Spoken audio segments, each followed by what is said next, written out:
Welcome to Bet On It, powered by Wager Talk TV. I am Kelly Stewart at Kelly in Vegas.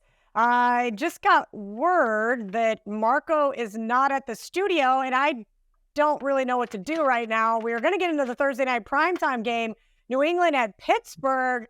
Joe Raineri's here. See where Marco is? What? Marco's not here. I'm sorry. What? Oh, well, that was really Joe. Oh my God, You're embarrassed. You're that embarrassed. Come on, let's be real here. You lost your starting quarterback. Now Thursday night football, you got Mitch Trubisky. He's not that much of a drop-off from Kenny Pickett. Hey, it's the New England Patriots. I vowed that they're off the schedule. I am not looking at the New England Patriots.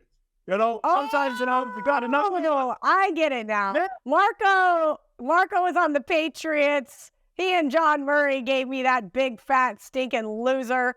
Of course, no touchdowns allowed, 2 field goals. It would be 2 field goals that cost us in that game, Marco. But now your Steelers are 6-point favorites, and the total is 30? Yeah, well, Kelly, the New England Patriots have scored 13 points total in the last 3 games. Now, I want you to think about that. 13 points in 3 games. That would make, if you look at Iowa's offense, that would make Iowa an offensive juggernaut. That's how bad New England has been. 13 points in 3 games. Now, on the same token, let's talk about the Pittsburgh Steelers. That was ugly last week. And they made the fans sit around 2 weather delays. Hey, you know what weather delays are, how bad the weather can be in Pittsburgh. Kelly, you witnessed it firsthand with the cold rain. That had to be fun for the Steeler fans. But to look at this game, and I'm not going to talk about the other team. We're going to talk about it from the Pittsburgh side. And Pittsburgh, we've been right on the money with you here on the show when I've been telling you to go with them and against them. We've made money with them the last several weeks going against Pittsburgh, whether it be on a straight bet like we did last week with Arizona or taking a teaser. This week, though, I am going to side with the Pittsburgh Steelers. And here is why. It is Mike Tomlin on a Thursday night game. And I might point out that this is probably coming off one of the worst defeats since he's been quarterback, or excuse me, I wish he was quarterback, since he's been head coach at Pittsburgh. And it was ugly, but that's been Mike Tomlin's MO the entire time he's been in Pittsburgh. He has a tendency to play to the level of the competition, unless that game happens to be a primetime game, which this one is. Mitch Trubisky enters quarterback. And I got to say that, everybody was happy when Matt Canada got fired. I agree with that. But some of that has to go on Kenny Pickett as well. And they still weren't scoring points. They had 400 yards the first game without Matt Canada, but only 16 points. Mitch Trubisky has nothing to lose in this game. He inherits the starting job. He's going to have it for at least 2 to 4 weeks, and it's his chance. He's playing with house money. And I look for the Steeler offense to wake up this week. I am going to go ahead. I am going to take Pittsburgh. I'm going to take them straight. I'm going to take them in teasers and probably have them in a moneyline parlay as well. Now, I'll be honest with you. I could not argue with you, Kelly, if you wanted to tease New England up as well, because New England still does have a good defense. Evidenced, by those games that they only scored 13 points in, they still were only a 1 score away in those games. So go ahead. We're going to go for the show. We're going to take Pittsburgh, but you didn't hear it from me because I don't handicap New England games. They're dead to me. They're not on the schedule. Oh, okay? Boy. Mm-hmm. All right, Joe, I haven't even looked at your Slack channel. I'm too busy setting Twitter on fire for other various reasons. But I have to know, what are we doing with this historically low total? I'd like to put a bag over my head for being associated with this segment right now. I would like to make it very simple because we don't need to overthink it. Army is going to... Oh, wait, it's not the Army-Navy game. I'm sorry. But it might as well friggin' be with this total here right now. So here's what I did last week because like Marco, I've lost far too many times this year expecting the Patriots to be something they're not. So instead... what I did bet on in that game against the Chargers last week with the Patriots is their defense. I took the Team total under of the Chargers. It was at 22.5 because if it's one thing we know, the New England Patriot offense is putrid. You're going to be lucky to get 3, 6, 7, 9 points. You're not getting more than 10 points in any game with the Patriot offense as far as I'm concerned. So I'm willing to do that again this week with also backing the Steelers defense here. The team total for the New England Patriots is 13. Somebody explain to me how in the hell we're getting 13 points out of this offense of the New England Patriots. It's not going to happen. So I am going to back the Steeler defense in this one. I don't care who wins. I'm not going to watch a minute of this game. But I will say this. The Patriots also, I mean, look at over the last 6 games. I mean, they only gave up 24 points. The defense is playing. The offense is putrid. We can say almost exactly the same thing about the Pittsburgh Steelers. So as far as I'm concerned, Steelers defense fading the team total of the Patriots. They're lucky to get to 10 points in this one. I'm under their team total.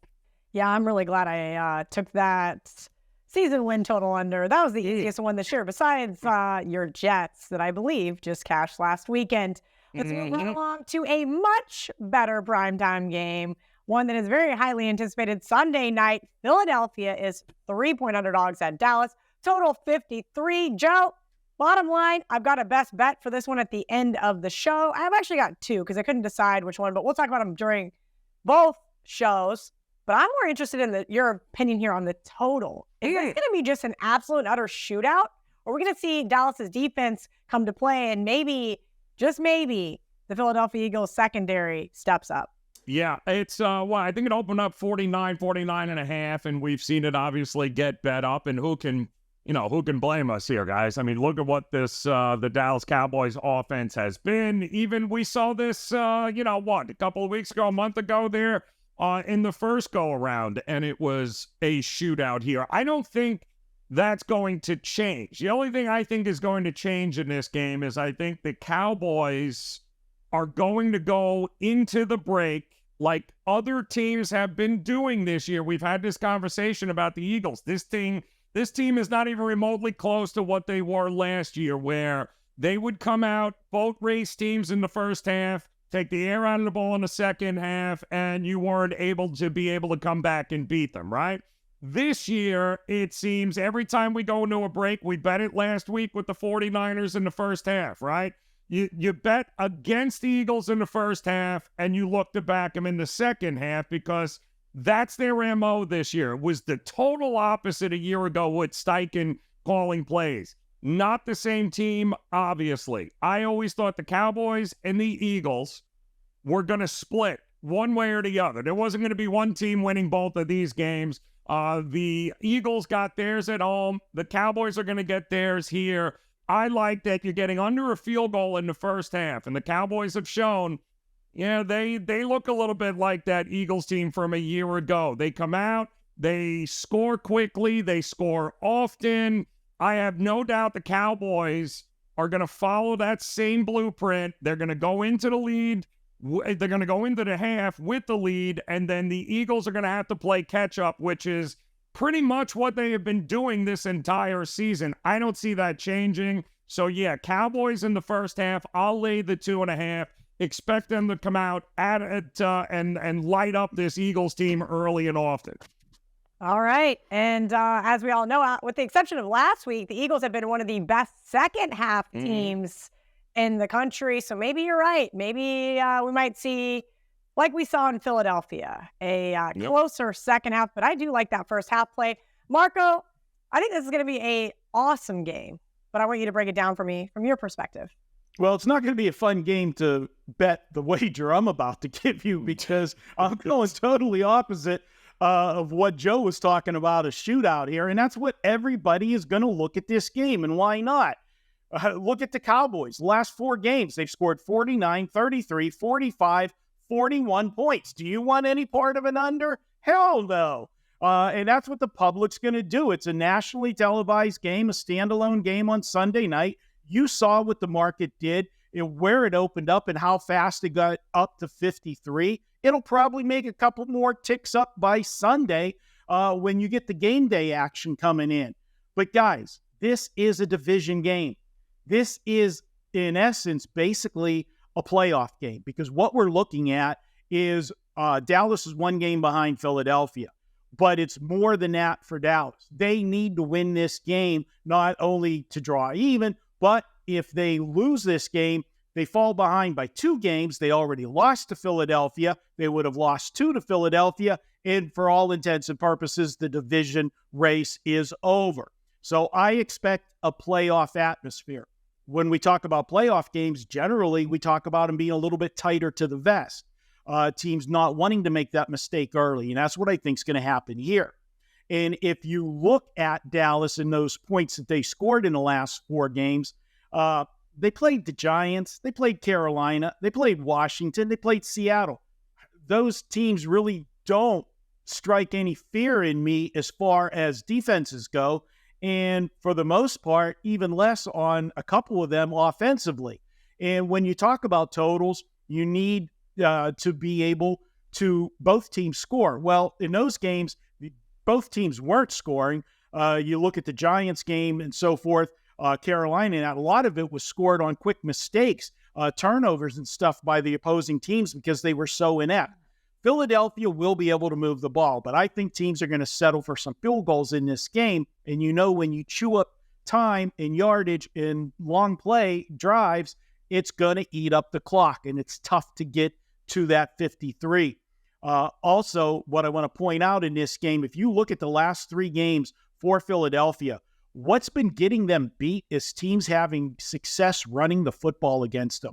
They gave up 168 yards on the ground to Kansas City. Buffalo ran for 173, and San Francisco ran for 146. I look for the Cowboys to try to exploit that as well. Again, that juice clock. Kelly, hold your nose, go to bed, don't watch it, whatever it takes. I'm betting the under 53 on Sunday night. Marco, I think if I bet the under, I'm just going to wait till Sunday night because this total looks like it's only going one way. Probably get even a 53.5. Might have to just wait. That looks terrifying, though. You are absolutely correct. So we're going to move on to Monday prime time and a game that could have been a little less of a blowout. Tennessee at Miami. Miami is a 13.5-point favorite. Total 47. Yeah, Kelly, you look at this one, and Tennessee Titans, they are on my you-know-what list. They've been naughty. They're not getting a Christmas present. Last week was just ugly to watch the way all the different fashions they found of ways to give a game away. They did it last week in that overtime loss. Now they got to play on Monday night against Miami. And I don't know if you noticed it, but, last week we had 3 primetime games. Looked like 3 slam dunks going in with Dallas over Seattle, Kansas City over Green Bay, and then Monday night Jacksonville in Cincinnati. You would have thought that the favorite would have rolled in all 3, or at least 2 of the 3. Well, the favorite didn't cover any of them. And I've said it before that it's strange that bad teams find a way to play well when they're on these standalone TV games. Nobody likes to get embarrassed. But you know what? Not going to work this week for Tennessee. Miami, that offense is clicking again. They've scored 34 and 45 points the last 2 weeks. And the best thing that could have happened for Miami to come into this game with the right frame of mind is watching last Monday night's game. Did Jacksonville take Cincinnati totally for granted, and it cost them a win? Yeah, I know Trevor Lawrence got hurt, but we'll talk about that in another game later in the show. I think Jacksonville got caught looking ahead. They were losing before Trevor Lawrence went out of the game, and I think that serves as a wake-up call for Miami, and the coaching staff's got to point that out. Anybody can win on any given Sunday or Monday. You got to come to play. And I don't think Tennessee's offense, especially if Derrick Henry, who had to leave last week's game with a concussion, can't go in this one. I don't see them trading points with Miami. It's a big number on Monday Night Football. I don't like laying big numbers, but there's only one way to play this one. You're either laying it or you ain't playing it. I'm taking Miami minus the points. Marco just took the words right out of my mouth. Joe, I have to agree. Being our South Florida resident, what say you? So Miami was our best bet last week here on the show, and we said don't overthink it. Miami, much like we have talked about with the Cowboys, they feast on poor teams, especially poor defensive teams that can't put any pressure on Tua. Jeffrey Simmons, the best defender the Tennessee Titans have on that front, is not playing in this game. He got hurt. So now a weak defense just got even weaker with their best run stopper and playmaker on the defensive side of the ball not going to be in this game. The Tennessee Titans made Gardner Minshew look like go down the list. They made him look like an MVP, and he's nothing more than a backup quarterback, an average NFL quarterback at best. What is this Tennessee Titans defense going to do to slow down this Miami offense? The answer is not a damn thing, especially in Miami. So I'm also not overthinking this. In all likelihood, if it stays under 2 touchdowns, if it ain't broke, don't fix it. I think Miami is going to destroy them here. But it's the one angle that we don't spend enough time talking about with this Miami team because of how prolific that offense is. This defense over the last 5 weeks, guys, has markedly improved across the board, especially against lesser competition. Levis throws far too many 50-50 balls that are absolutely interception worthy. He is going to get annihilated in this game from this Miami defense. So instead of having to worry about getting the total and seeing if they're going to score enough points to get an over, I don't think they're going to be scoring a lot at all. I think this defense and Fangio are coming into their own. I don't see a path for Tennessee to come even remotely close to keeping this close. So I am going to fade their team total. 16.5, 17 is what the Titans are right now. I don't think they get to 14. I think at most it's 13 points. I'm going to take the Miami defense in this one and go with the under in the Tennessee Titans team total.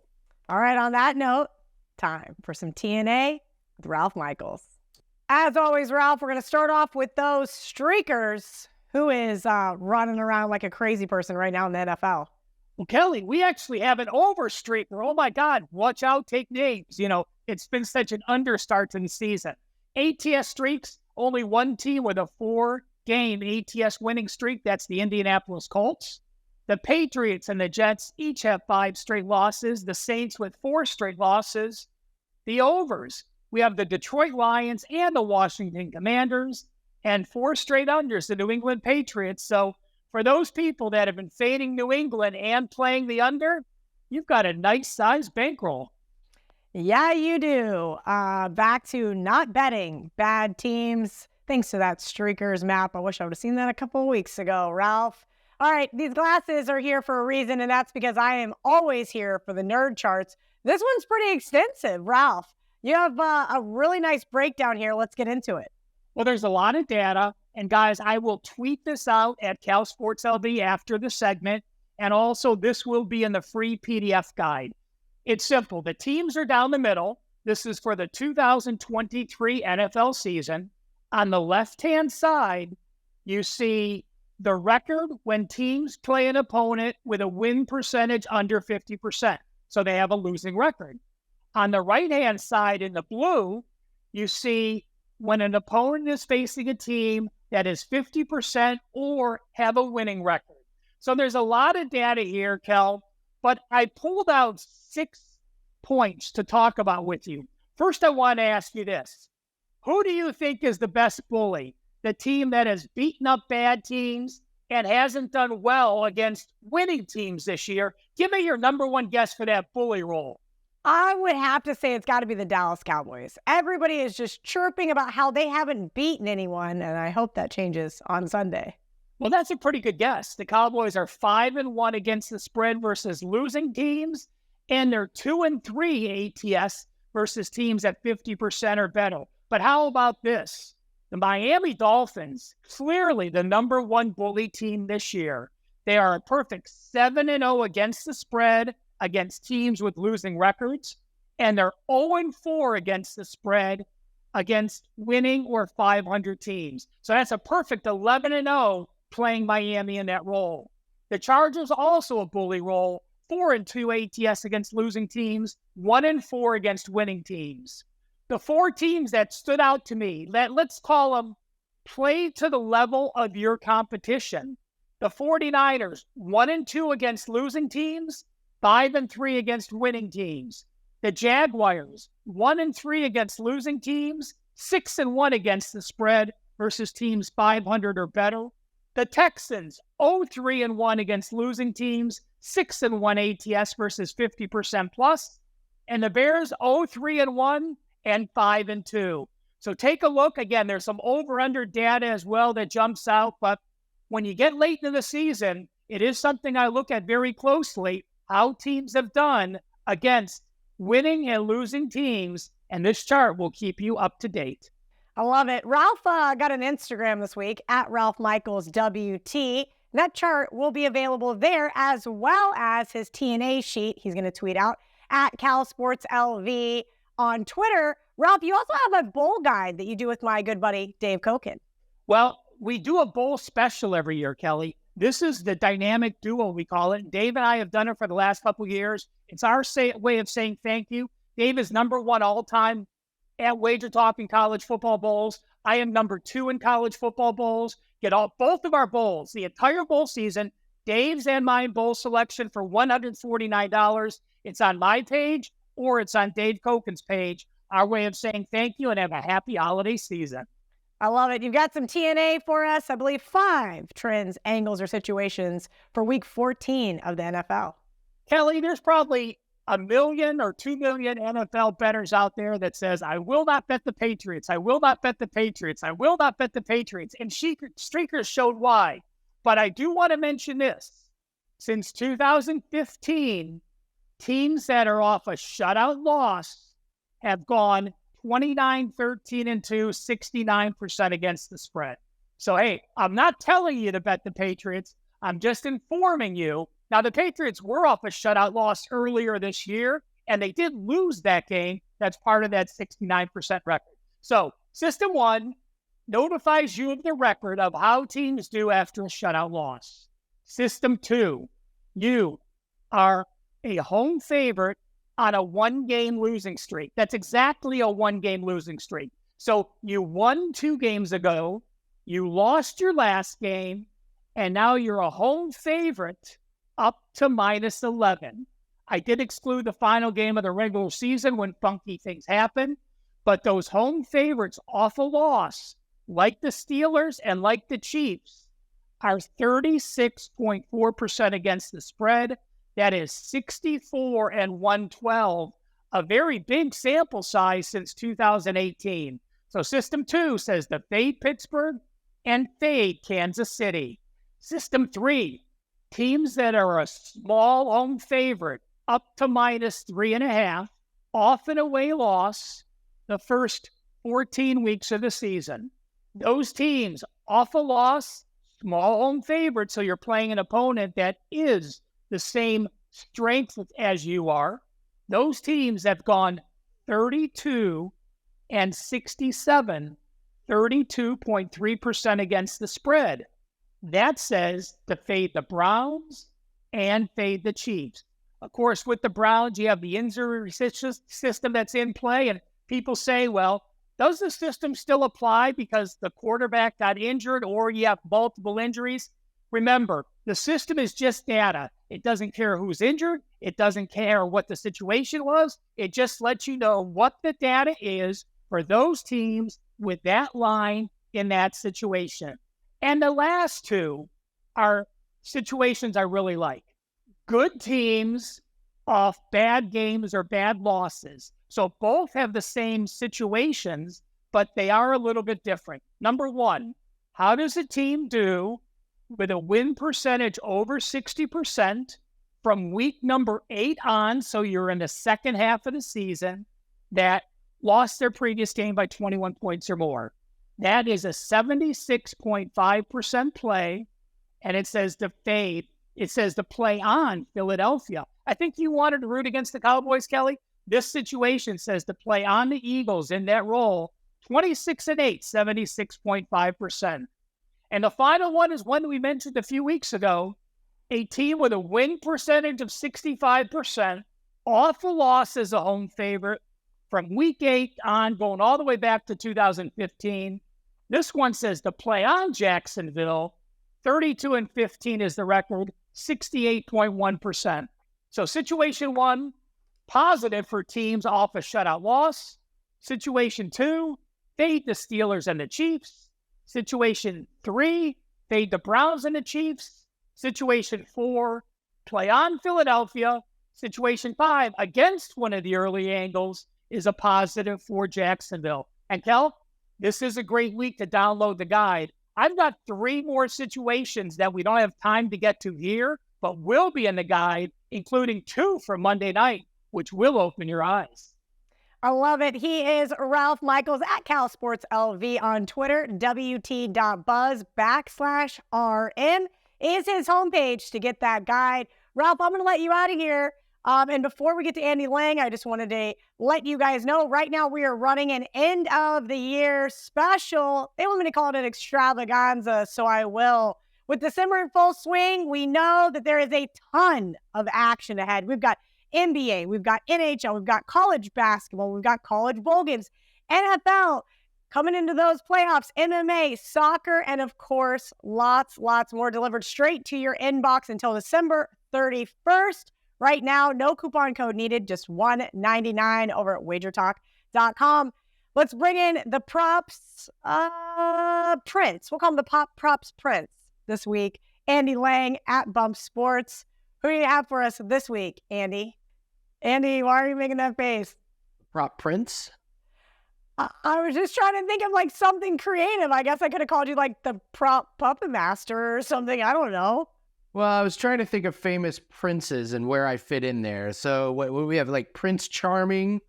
I believe Simba from Lion King is technically a prince. And then, of course, the most famous one is Prince the singer. So you've got an artistic singer, a lion, a fictional character, and one of the greatest NFL handicappers of all time in that mix. So, no, I'm just kidding. 19-3 run in NFL, absolutely red hot. It has been so much fun the last 3 weeks. We're going to try and be really careful because we don't want to run into that nasty enemy of ours, regression. But looking forward to another great weekend. Let's keep the winners rolling. Yeah, regression, she is, well, you know what she is, and she comes hard and fast, so I would agree. Be selective. And so we are going to be selective. Again, this week, you're going to give me a play from the Thursday night primetime game and, of course, a best bet. Yeah, let's start with the Thursday night game, and I love Deontay Johnson over 4.5 receptions, and what's even better about this is it is plus money right now. You're getting about plus 115, plus 110. Check your books. The big thing here is the connection that Deontay Johnson has with Mitch Trubisky. It's pretty amazing. Against Jacksonville earlier this year, Kenny Pickett gets hurt. Trubisky comes in at halftime. Deontay Johnson ends up with 8 catch, 85 yards in that game. We go back to last year when Trubisky started the first 3 games of the season. Deontay Johnson has 6, 7, and 8 receptions in those games. Then he starts the last 2 games at the end of the season. Deontay Johnson has 8 and 10 receptions in there. He's absolutely blowing through this 4.5 reception total. It's a short week. I don't expect them to have a lot of new plays in the game plan. This is a very, very good rush defense from the New England Patriots. I think Trubisky falls into his comfort zone, which is throwing the ball short to Pat Freiermuth and especially to Deontay Johnson. Love the price on this one. Look for Deontay Johnson to get 5 or more receptions. Yeah, I think a lot of people are, I won't say discrediting Trubisky, but let's just be honest. He's not that much of a drop-off from good old Kenny Pickett. I think he's going to be able to run that offense just fine. I like that one, but I like this one even more, Andy. Yeah, we just keep playing it. And this is one of the beautiful things about props is you can not overthink things and you can just take the same thing over and over and over. And we keep taking the Dallas Cowboys team total over 27.5. I say let's take it as long as it's under 28, but man, you don't even need those. Let's take a look at their point totals at home. 30 against the Jets, 38 against the Patriots, 43 against the Chargers, 49 against the Giants, 45 against Commanders, 41 against the Seahawks. This is an explosive offense when they get the right matchup. And wow, is this a great matchup for them right now? The Eagles defense, the eye test, they look to be getting tired and worn out. The schedule has been absolutely brutal. The last 2 weeks, they've given up 34 points to the Buffalo Bills, 42 points to the San Francisco 49ers. And their secondary, Kelly, is getting worse. Believe it or not. They've given up 27 passing touchdowns this season. That's only better than the Washington Commanders. But here's the thing. Of those 27 passing touchdowns, 15 were in their last 5 games. They're facing better competition. It just looks like their defense is getting tired. I expect a big, big day for the Dallas offense, especially through the air. And I don't know what adjustments Philly's going to be able to make before this game. So give me the Cowboys team total, rinse and repeat. We'll keep playing this one. Andy, I just wanted to get your opinion on this one. I put it in my Better Picks lineup this week, and it is Dak Prescott over 280.5 passing yards. We laughed last week about the Philly secondary. Gave up 314 yards to a man named Brock Purdy. Am I a little square for taking the Dak over here?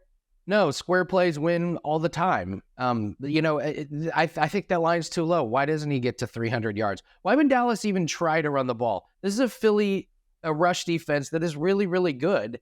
Like, this is a coaching staff that has done a pretty good job knowing where their advantage is, and it is absolutely in the passing game. Tony Pollard's not blowing anybody off the field, but this Philly secondary trying to chase around CeeDee Lamb and Brandon Cooks and Ferguson and all of those weapons. And this Cowboys team does not let up. If they get up, they are going to be more than happy to run up the score at the end of this game. I see a shootout.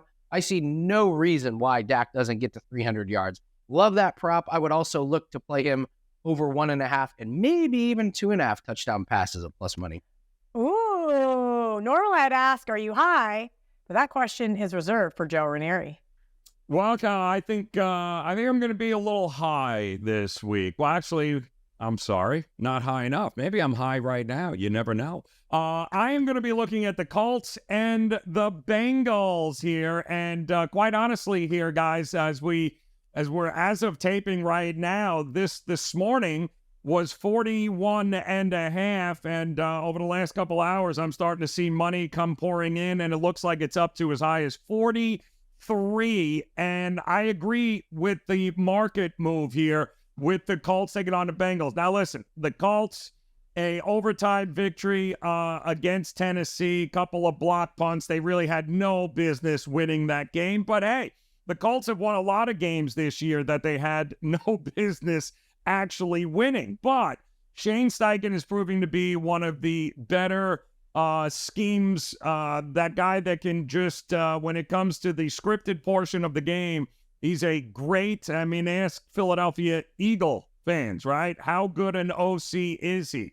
He's actually proven to be one of the best in the NFL because he's making Gardner Minshew look a million times better than what any of us thought, including this team, for that matter here. Now they're taking on a rejuvenated Bengals team that I think we can all agree is not punted on the season here. Nobody knew what to expect of Browning last week, and what we got against Jacksonville on Monday night was absolutely amazing. A very competent quarterback for a backup, right, that nobody's ever seen play or remembers playing at the University of Washington. But I was amazed, very much like Minshew, on two backup quarterbacks going at it with great coaches behind them, scheming game plans that put them in a position to be successful. And that's the key here, is that all of a sudden Cincinnati remembered you got to run the ball. You got to be able to run the ball. You've got to be able to get your playmakers into a position to make plays.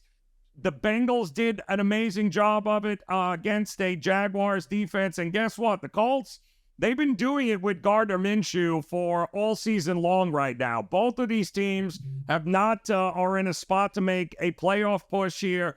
The weather advisory in this did not look good when this one opened up, which I think is why it was as low as it was. That seems to be shifting now. Either way, what we've seen from the Bengals and the Colts is that both of these offenses are capable of putting up points. It's too low a number at 41.5. I still think it's too low a number at 42 and even 43. I think this game flies over this total. I think Chase Higgins, Mixon. I think the Colts are going to have some success. Expect points in this game. This number is just far too low and is not high enough for me come this Sunday. Not high enough. I like it, Joe. I like it. Would have to agree with you there. You know where I also agree? With Marco's non-sandwich game. Ooh. I think we finally got a trap game, guys. I think we had like 2 of these this year. Ooh. We had a trap last week. It won. Relax, Kelly. It's all delivered. Whether it's a sandwich or it's a trap, it wins. You're still not happy. Come on, you know? All right. Typical woman. I I'm don't- not happy. Yeah, typical woman. Yeah, I know. I have one. Canceled. I'm baiting him into that one. Mm-hmm. I'm not allowed to say that. You're not allowed to say that.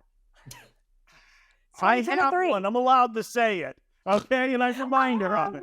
I own a woman. I have one. She lives in my kitchen. That's correct. She's Oh, Getting canceled. At this point, I'm here for it.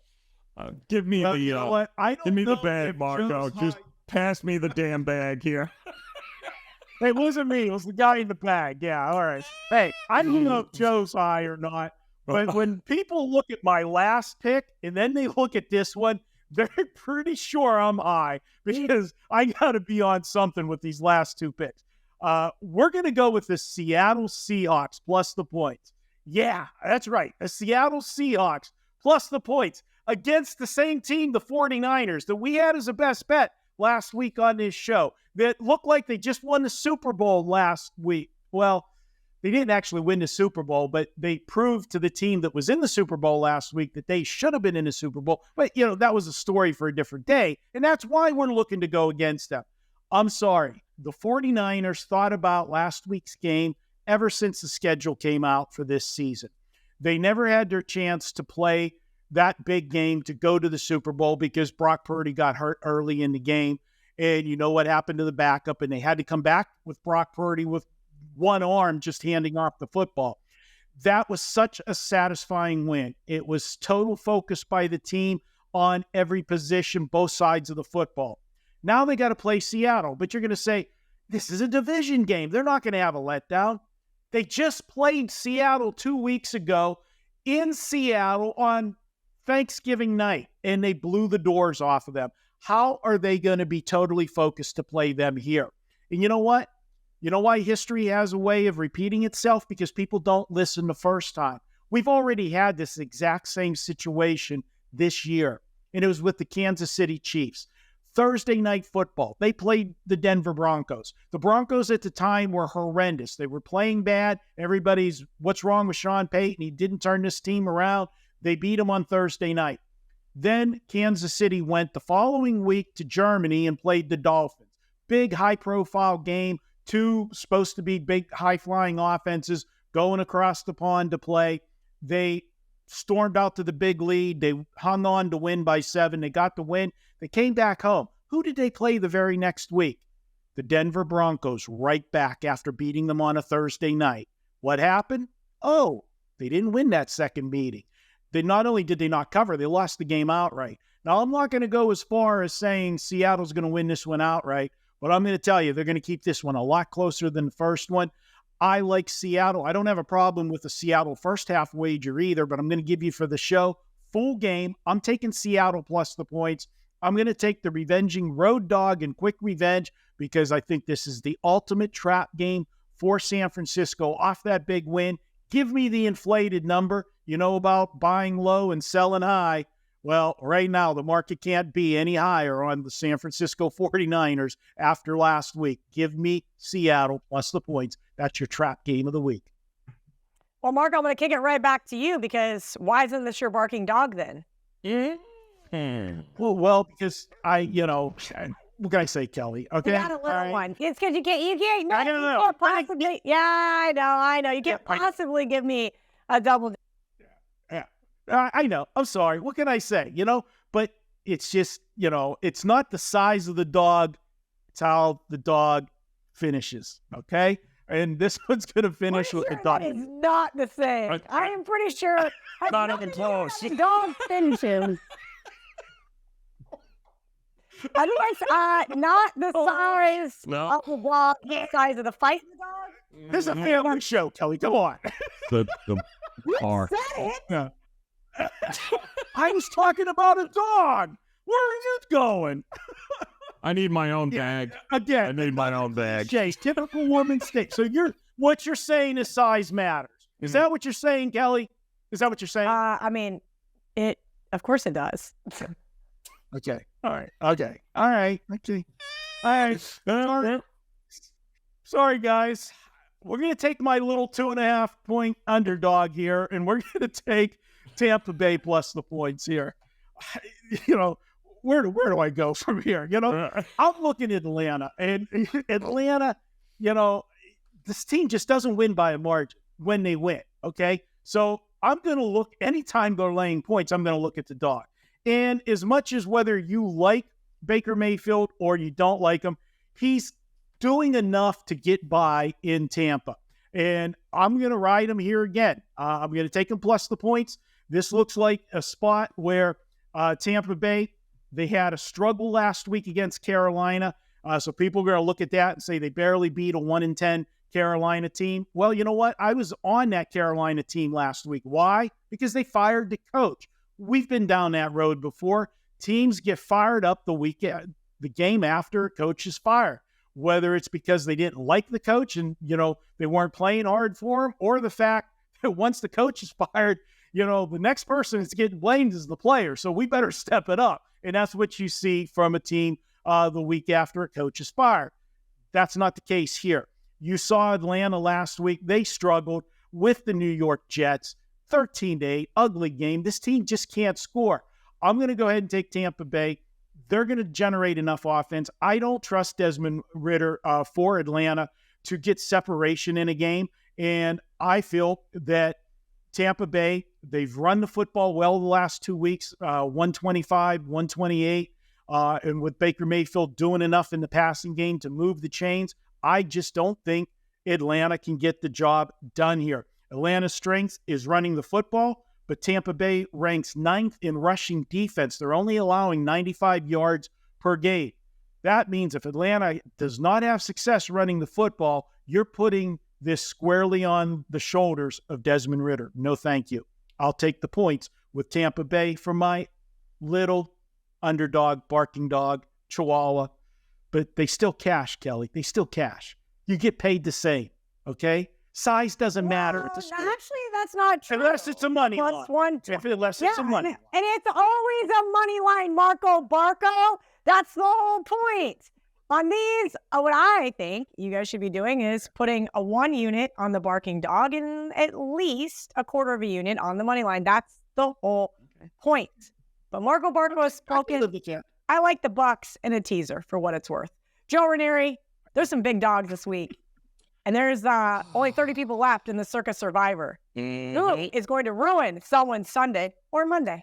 Well, if you would have listened to my dog last week as we took Arizona, then you'd probably still be in the Circus Survivor here because, you know, size does matter there, Marco. And by the way, I thought you finished a little early. Why don't we go ahead and take a look at Chicago this week, if we could. Still bigger than yours, Marco. They're at 3.5 here, getting the hook available coming out of their bye week here. And there is no doubt, let's face it, we've got a coach that seems to be on the hot seat.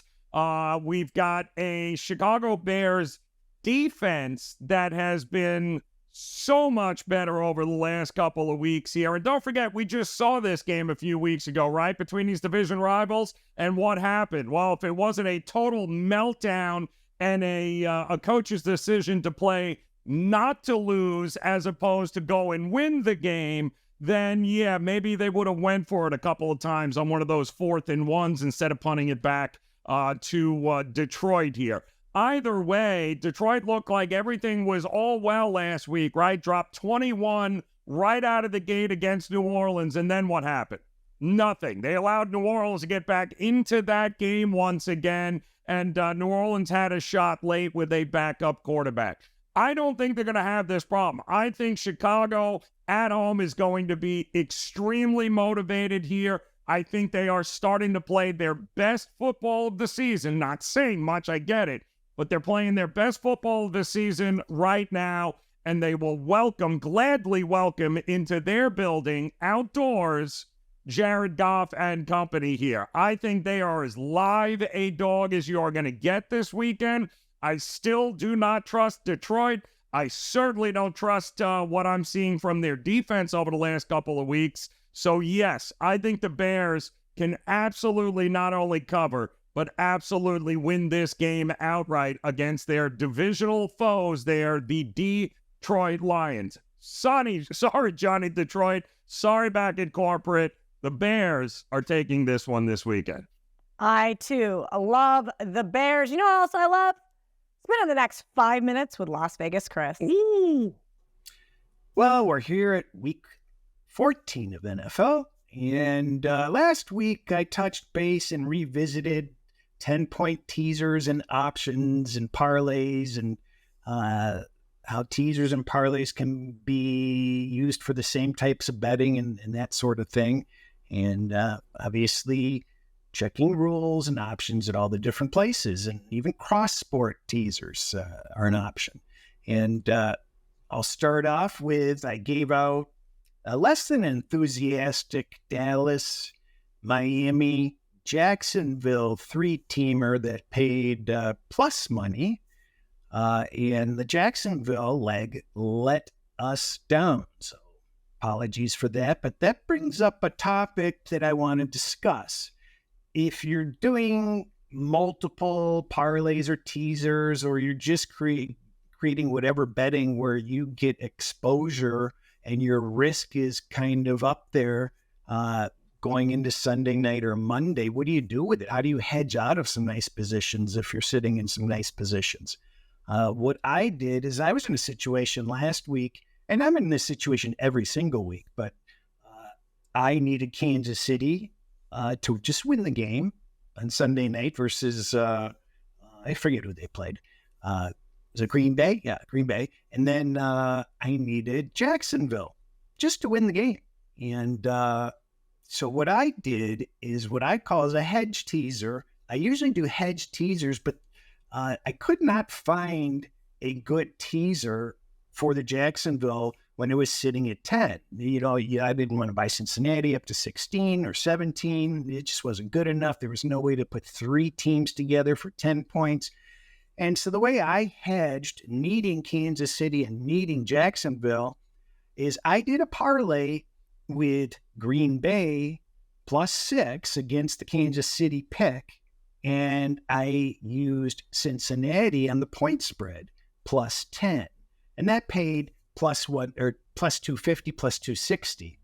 So Green Bay beat Kansas City, and I lost my investment in Kansas City money line. But that hedge teaser is now active and goes through, and whatever percent I put through, which was like 1%, now carries into the Jacksonville, and I'm getting paid +250, +2. I bought a half a point. It was +250, but should pay +260 against the Jacksonville money line that I had. So I actually had a perfect setup. I had a half a unit of risk when it all was said and done for, with Jacksonville just to win the game and Cincinnati to come within 10.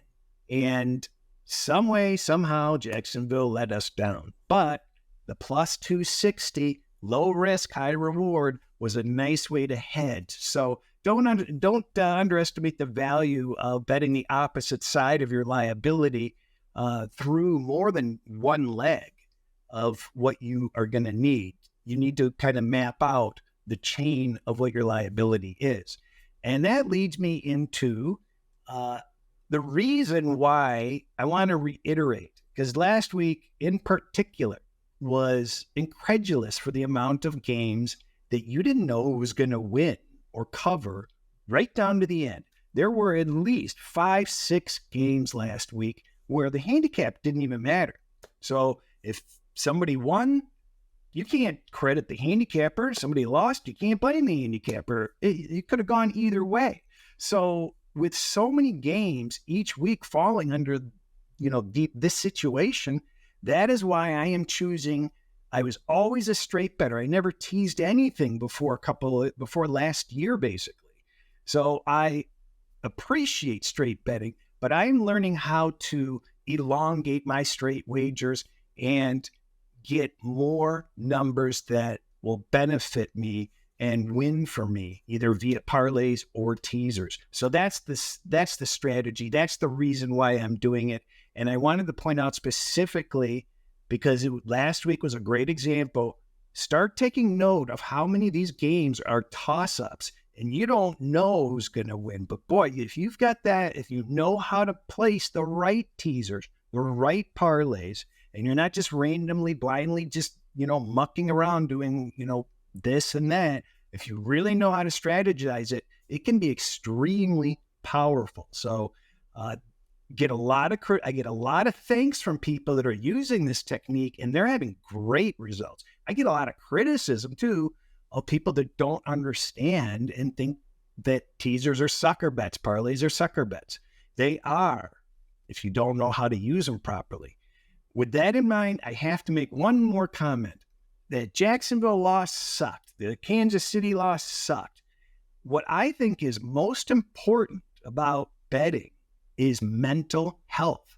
I see the eyes rolling out there. I don't want to hear this. I am telling you, you need to be able to recognize your own mental status and whether you are in a mood to do good things or whether you're on tilt, whether you're overextended, whether you should be betting at all. Because what you have to do is accept personal responsibility for whatever you do.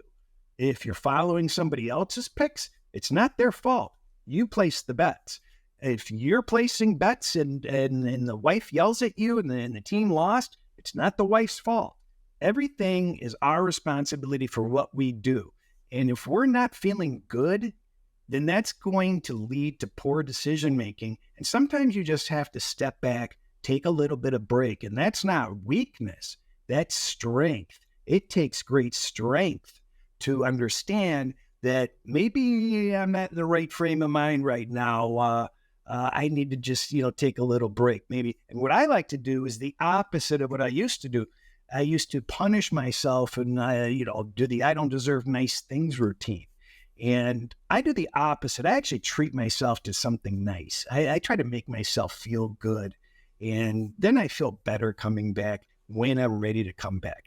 If you miss a couple of days of games, so be it. Who cares? And I cannot recommend evaluating one's mental health and state of mind, because winning and losing is contagious. If you're not right in the right frame of mind, we've all done it. It doesn't matter what you choose, you're going to make the wrong decisions.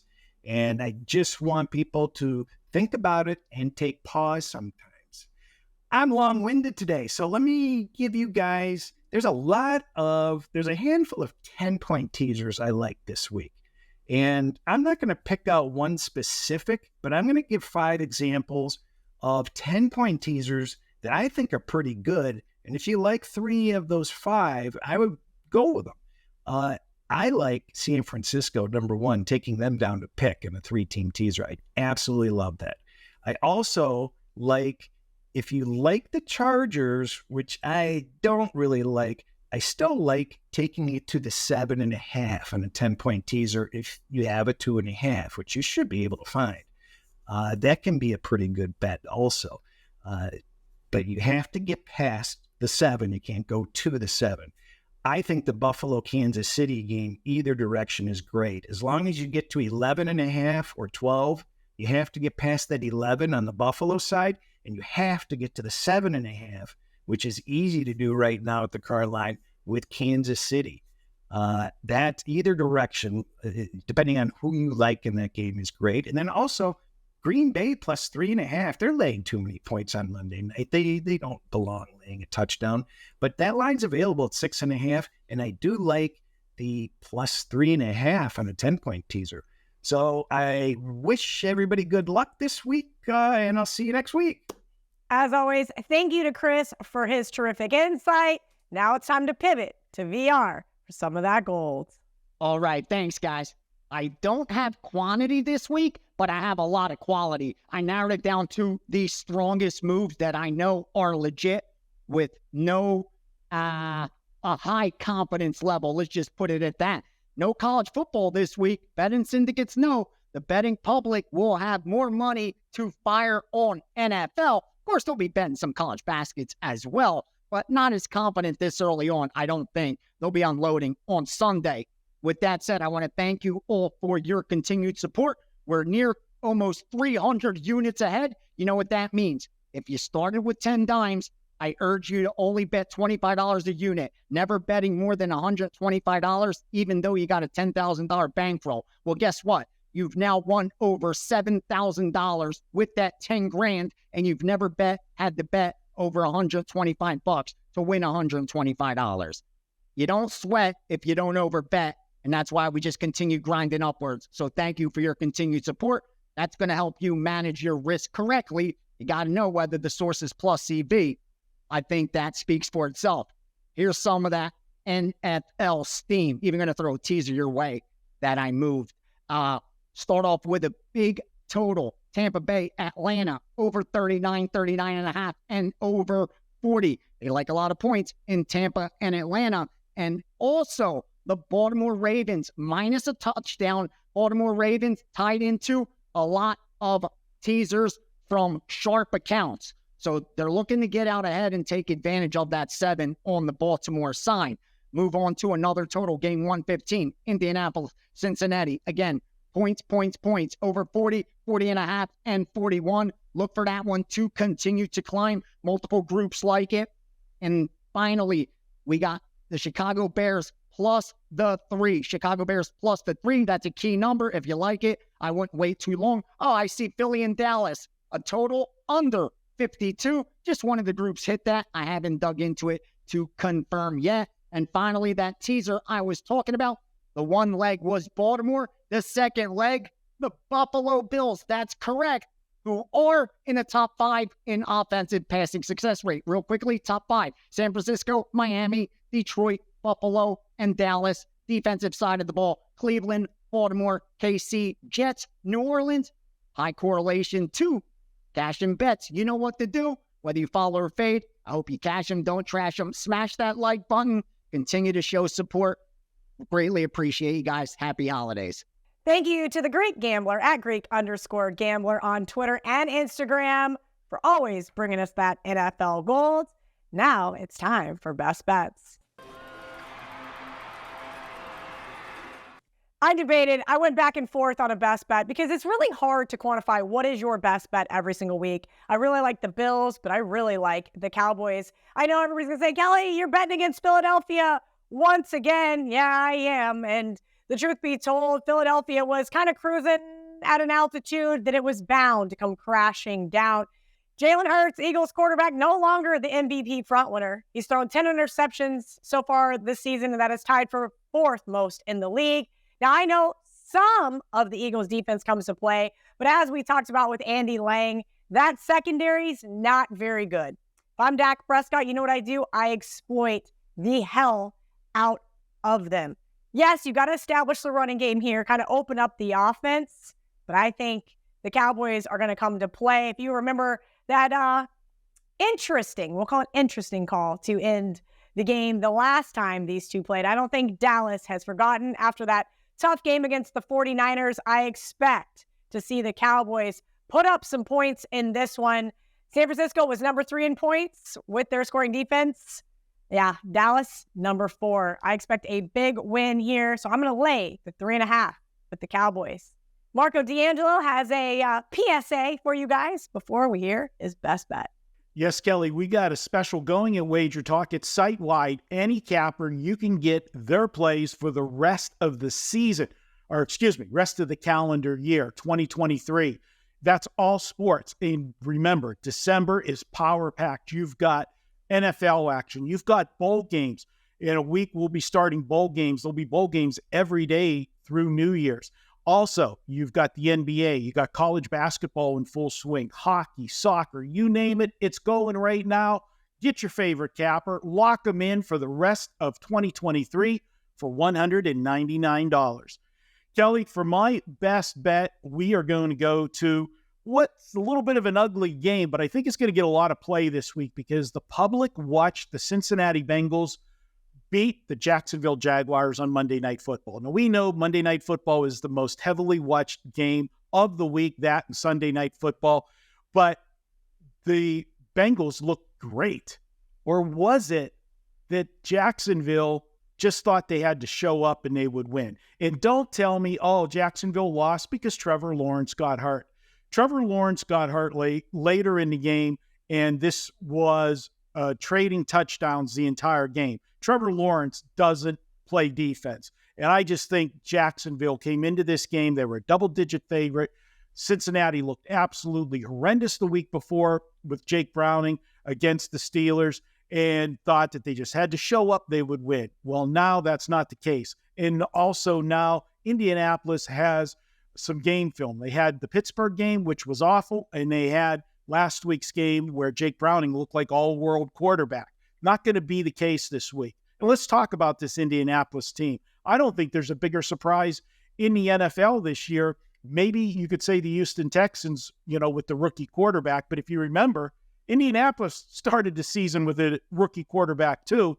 And now they've got Gardner Minshew because Richardson got hurt. Gardner Minshew has done well. We've seen this before from him. He'll put together some games.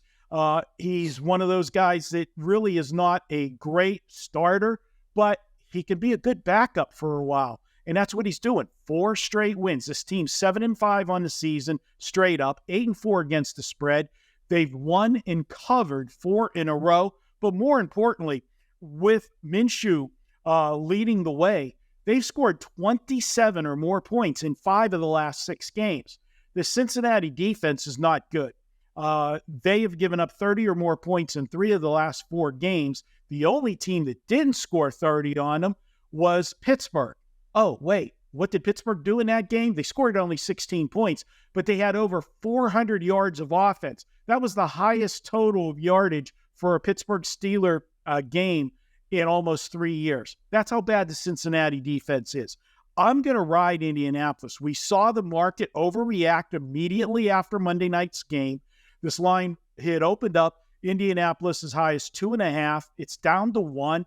I wouldn't be surprised for this game to go to pick and even see Cincinnati as a favorite come Sunday. And if they do turn around and come to a Sunday, you'll see me with all kinds of Indianapolis teasers as well. But I'm making Indianapolis my best bet. I think they win this game.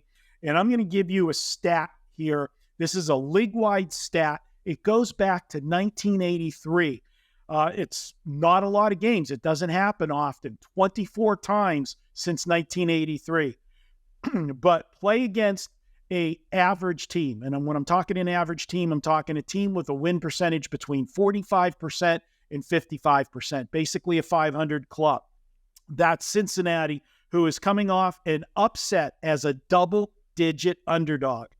If you do that since 1983, this angle in the NFL, 21-3 against the spread.